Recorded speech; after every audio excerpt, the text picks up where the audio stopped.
Sir నమస్తే అండి. ఏం పేరు సార్ మీ పేరు? నా పేరు రాజిరెడ్డి సార్. మాది మామిళ్ళగూడెం. అవునండి. నేను రైతు బిడ్డని. రైతు అంటే ఇప్పుడు ఇదే నియోజకవర్గం కదా? ఈ నియోజకవర్గం. ఓకే.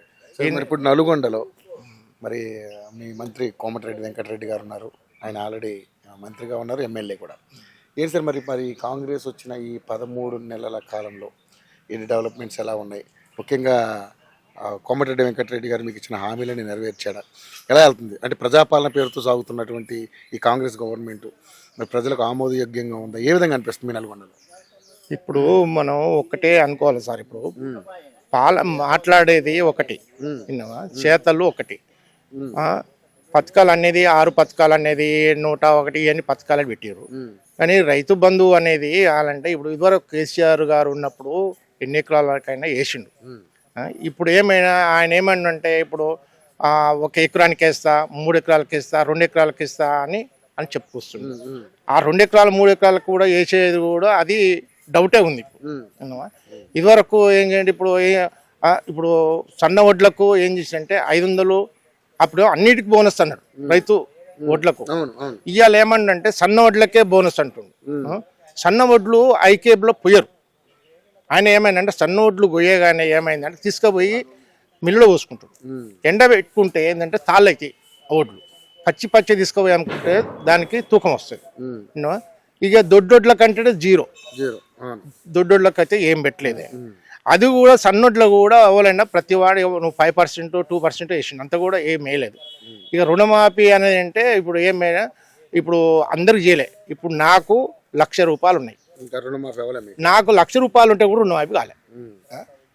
మరి అలాంటి రుణమాఫీ అని ఏదో అంటే చేతులు దుప్పుకొని రేవంత్ రెడ్డి పాలన ఏంటంటే అది నేను ప్రజలు ఏంటంటే అప్పుడే దుమ్మెత్తి పోస్తుంది. ఇప్పుడు 13 నెలలు 13 నెలల పరిపాలన, 13 నెలల పరిపాలనలో జనాలకు అప్పుడే తిరుగుబాటు.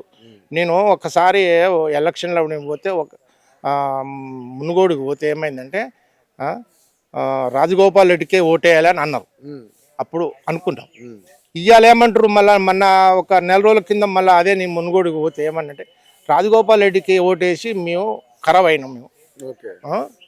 ఎందుకంటే పరిపాలన బాగాలేదు కాబట్టి ఏమైనా కూడా తూతు మంత్రానికి పోతురు. వెంకటరెడ్డి గారు ఎలా ఉంది పరిస్థితి ఇక్కడ? వెంకటరెడ్డి పాలన ఏంటంటే ఒకటే సార్, ఆయన పాలన ఏముందంటే ఇప్పుడు సీఎం గారు అనే గవర్నమెంట్ వాళ్ళ చేతిలో ఉంది.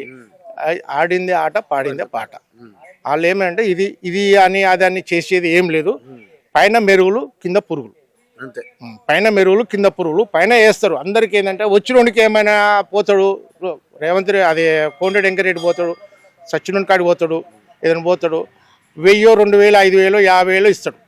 అలానే ఒక సాటిస్ఫాక్షన్ చేస్తాడు అంతే. అలాంటిది కానీ ఇప్పుడు ప్రజలకు మంచి పాలన చేసే అవకాశం అయితే కోమటిరెడ్డి వెంకటరెడ్డి కాడ కూడా కనపడతలేదు. ఇప్పుడు 6 గ్యారెంటీలు తీరే అవకాశం ఉందా? 6 గ్యారెంటీలు ఎక్కడ ఉన్నాయి సార్? ఇప్పుడు 6 గ్యారెంటీలు ఒక బస్సులోకి పెట్టిండు. బస్సులో పెట్టగానే ఆడోళ్ళు ఏమంటే ఇప్పుడు జుట్లు పట్టుకొని కొట్టుకుంటారు ఆడోళ్ళు. ఇప్పుడు ఏముంది పరిపాలన ఒక్కటి చూపినాకండి, ఒక్కటి కరెక్ట్ చూపిస్తే నేను దాన్ని ముక్కు నెలకు రాసుకుంటాను. ఒక పాలన సరిగా లేదు. ఇప్పుడు రైతు బంధు అన్నాడు, అది ఫెయిల్ అయింది. రైతు రుణమాఫీ అన్నాడు, అది ఫెయిల్ అయినాయి. ₹500 బోనస్ అన్నాడు వడ్లకు, ₹500 బోనస్, అది కూడా ఫెయిల్ అయింది. ఆల్రెడీ కరెక్ట్ చేసినది ఒక పూర్తిగా 100% చేసింది అయితే లేదు. నేను కూడా రైతునే. మరి నాకు డబ్బు బంత నేను చెప్పుకోవాలి కదా, నేను చెప్పుకోవాలి కదా. మరి నేను రైతుని, నేను ఉద్యోగం లేదు నాకు, నేను రోజు వ్యవసాయం చేసుకుని బతాను. ఇప్పుడు నాకు ఒక 10 ఎకరాల భూమి ఉంది, నాటు పెట్టుకుంటూ చేస్తాను. కరెంటు కూడా ఆల్రెడీ ఇది వరకు 24 గంటలు కేసీఆర్ కరెంటు, నేను రైతుని కదా, 24 గంటలు కరెంటు ఇచ్చిండు కేసీఆర్ ఉన్నప్పుడు. ఇప్పుడు ఏం చేసేటే ఇప్పుడు 12 గంటలు 13 గంటలు ఇస్తుండు. కట్ అవుతుంది. మీరు వచ్చి చూడండి, మా బైక్ అక్కడికి వచ్చి చూడండి, కరెంటు కట్ అవుతుంది. ఇక ఏమన్నంటే వెంకరెడ్డి గారు ఏమన్నంటే అప్పుడు కేసీఆర్ అన్నప్పుడు కరెంటు తీగల మీద బట్టలు ఆరేసుకోవచ్చు అది ఇది అన్నప్పుడు. మరి ఇవాళ పరిస్థితి ఏముంది?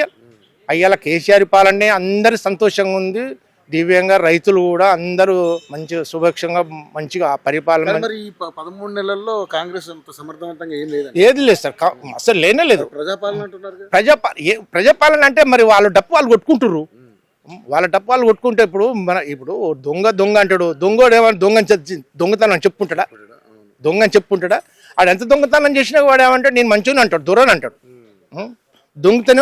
దొరుకుతానే దొంగ, దొరకకపోతే దొర. అంతేగాని దీంట్లో ఏం లేదు. జీరో సార్, ఒకటి జీరో. రేవంత్ రెడ్డి మొత్తం జీరో పరిపాలన చేస్తుండు. ఇవాళ రేపు రైతు బంధు అంటుండు, ఇక మరి ఇలా క్యాబినెట్ స్థానిక సంస్థలు ఎలక్షన్స్ వస్తున్నాయి, ఎట్లా ఉంటుంది? జీరో. ఇప్పుడు ఎలక్షన్ పెట్టు, ఇవాళ గెలవడు, ఇవాళ రేవంత్ రెడ్డి గెలవడు. ఇవాళ పెట్టు రేవంత్ రెడ్డి గెలవడు. ఇవాళ టోటల్ ఏంటంటే కోమటిరెడ్డి కూడా అంతే. ఇక ఈ నోటి ఆ నోటి ఒక్కరు చెప్పుకుంటే అందరికీ వర్తిస్తుంది అది. ఇవాళ టోటల్ ఏంటంటే ఇవాళ ఏదో రుణమాఫీ ఏదో అంటు రైతు బంధు అంటుంది కదా, రైతు బంధు ఇవాళ క్యాబినెట్ ఉంది, ఇలా ఆమోదం ఉంది. ఇవాళ పరిపాలన ఇలా చేస్తే మరి రేపు ఏమొస్తుందో వార్త వస్తుందో చూసుకుంటే దాన్ని బట్టి మనం చెప్పగలుగుతాం. కానీ అది కూడా అది అంత ఏం లేదు సార్. నమ్మకం లేదు, నాకైతే నమ్మకం లేదు. ఇలా రైతు ఏదో కౌలు రైతు 11,000 ఏదో అన్నాడు, అది కూడా ఏదో వచ్చేటట్టు లేదు. ఇప్పుడు ఇప్పుడు ఆల్రెడీ రైతు 1 ఎకరం ఉన్నోడో రైతే, 10 ఎకరాలు ఉన్నోడో రైతే, 20 ఎకరాలు ఉన్నోడో రైతే. మరి వాడు పండిస్తేనే కదా ఇది పండేది. కానీ ఒరిజినల్ రైతులకి ఇస్తాము అని అన్నట్టుగా మాట్లాడుతున్నారు. ఒరిజినల్ రైతే నేను ఒరిజినల్ రైతునే. అంటే ఇప్పుడు ఒక 20-30 ఎకరాలు ఉందనుకోండి, మీరు పండించుకోకుండా కౌలుకి ఇచ్చిన కౌలు వాళ్ళకి ఇస్తాము, ఒరిజినల్ అంటే యజమానులకి ఇచ్చేది లేదు, అది కూడా వ్యవసాయం చేస్తేనే ఇస్తామని చెప్పేసి మాట్లాడు. ఓకే, నువ్వు అన్నమాట కరెక్టే. ఇప్పుడు నాకు ఒక 20 ఎకరాలు 10 ఎకరాలు ఉంది, నేను ఒక కౌలుకి ఇస్తా, నేను సంతకం పెడితే కదా వానికి కౌలు ఆయనకి ఇచ్చేది. ఇప్పుడు వాస్తవం అయితే నేను నా భూమి వేరే వాళ్ళకి ఇచ్చిన, నా చేత కాదు, నా కాలు నొప్పులు ఉన్నాయి, చేతుల నొప్పి, నడులు నొప్పులు ఉన్నాయి, నేను వ్యవసాయం చేస్తే వేరే వానికి కౌలుకి ఇచ్చిన. అది కూడా ఏంటంటే ఇప్పుడు రెవెన్యూ వాళ్ళు సర్వే చేసేందుకు వచ్చిరనుకో, వస్తే ఏమని చెప్తాం మనం, నా భూమి నేను కౌలుకి ఇచ్చినయ్యా, ఆయనకి పైసలు ఇవ్వ నేను చెప్తానా? నేను ఆయనకు చెప్తానా? నా పైసలు నా ఏళ్ళు నాకంటే నేను గుచ్చుకుంటానా? ఆయనకు చెప్పలేను కదా. టోటల్గా ఏం చేసిందంటే నా భూమి పైసలు నాకి అలాగనే కౌలుకి ఇస్తే ఎట్లుంటుంది? రేపు పొద్దుగాల నేను ఆల్రెడీ నేను కౌలుకి ఇవ్వకుంటే ఇవ్వకూడదు. ఆయన కూడా రైతు గల్ల పట్టవాడు సంతకం పెడితేనే ఆయనకి ఇస్తాడు. నేను పెడతానా సార్? నేను పెట్టాను కదా. అలాంటప్పుడు ఏం చేస్తావు? కథం. సో అయితే మరి ఇప్పుడున్న పరిస్థితులలో సమర్థవంతంగా అయితే లేదు సార్, లేదు. కష్టమే అంట, చాలా కష్టం సార్. ఇప్పుడు ఎంత జనాలు చాలా ఎదుర్కొంటారు బాధ్యతలు అనేది, కష్టాలు ఎదుర్కొంటారు. కానీ కాకుండా ఏంటంటే అప్పుడు ఎప్పుడు చెప్తాం అంటే అప్పుడు 2018లో 2029లో చెప్తాం, అప్పుడు బుద్ధి చెప్తాం. కానీ ఇప్పుడైతే ఏం చేస్తాం, ఆల్రెడీ కిరీటం మీద కూర్చుండు, కిరీటం పెట్టుకుని కిరీటం మీద ఒక్కటి రా సార్. అది విన్నావా? ఎవడో ఒకడో వేస్తే ఇప్పుడు ఏంటంటే చూడు, టీఆర్ఎస్ కొంతమంది, కాంగ్రెస్ కొంతమంది వేసినావు, 100% ఈసారి టీఆర్ఎస్ఏ వస్తుంది. బీజేపీ ఎలా ఉందన్న పరిస్థితి ఇక్కడ? బీజేపీ అంటే సుమారుగా అది మనం అనేది దాని గురించి మనం కామెంట్ చేసేది ఏం లేదు. దాని మీద బీజేపీని మనం అనేది ముచ్చటే లేదు. సరే, మనం దాని గురించి మనం ఏమైనా కాంగ్రెస్ని మేము అడుగుతున్నాం, బీజేపీని మేము అడగాం.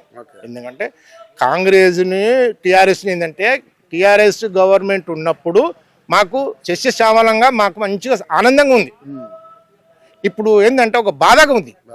ఇప్పుడు కాంగ్రెస్ పరిపాలన వచ్చినప్పుడు అన్ని బాధలు అన్నట్టు ఒక్కటి. ఇప్పుడు టోటల్గా సర్వే చేసిండ్రు గవర్నమెంట్ కాడ, అన్ని సర్వేలు ఉన్నాయి, భూమి సర్వేలు ఉన్నాయి, మనుషులు ఆధార్ కార్డులు ఉన్నాయి, అన్నీ ఉన్నాయి, టోటల్ ఉన్నాయి.